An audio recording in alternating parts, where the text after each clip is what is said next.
கிளிநொச்சி கண்டாவளை பிரதேச செயலாளர் பிரிவில் டிட்மா புயலால் பாதிக்கப்பட்ட குடும்பங்களுக்கு காசோலை வழங்கும் நிகழ்வும், பிரஜாசக்தி உறுப்பினர்களுக்கான நியமன கடிதங்கள் வழங்கும் நிகழ்வும் கண்டாவளை பிரதேச செயலகத்தில் நடைபெற்றது.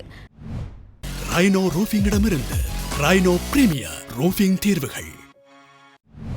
கடற்றொழில் அமைச்சர் ராமலிங்கம் சந்திரசேகர் கலந்து கொண்டு காசோலைகளையும் நியமன கடிதங்களையும் வழங்கி வைத்தார். கிளிநொச்சி கண்டாவளை பிரதேச செயலாளர் பிரிவில் டிட்மா புயலால் பாதிக்கப்பட்ட 200 குடும்பங்களுக்கு காசோலைகள் இதன்போது வழங்கப்பட்டதுடன் 14 பிரஜாசக்தி உறுப்பினர்களுக்கான நியமன கடிதங்களும் வழங்கப்பட்டன. நிகழ்வின் கண்டாவளை பிரதேச செயலாளர் த பிருந்தாகரன், பொதுமக்கள் உள்ளிட்ட பலர் பங்கேற்றிருந்தனர். பாதிக்கப்பட்டார்களுக்கு அந்த பாதிக்கப்பட்டவர்கள் உண்மையிலேயே இந்த காசை பயன்படுத்தி ஏதாவது நல்ல பயனுள்ள வேலைகளை செஞ்சு கொள்ளும்.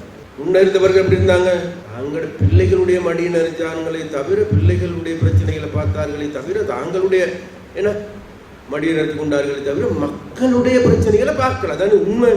ஏட்டா இப்போ நாங்கள் இந்த உண்மையை சதாகாலமாக அடிச்சு நம்ம சொல்லி கொண்டிருக்கேன். இருந்தாலும் மக்கள் உணரணும், மக்கள் புரிஞ்சுக்கணும். முன்னிருந்த அரசியல்வாதிகள் இப்படி அரசியல்வாதிகள் நெருங்க இயலுமா, நம்ம பேச இயலுமா?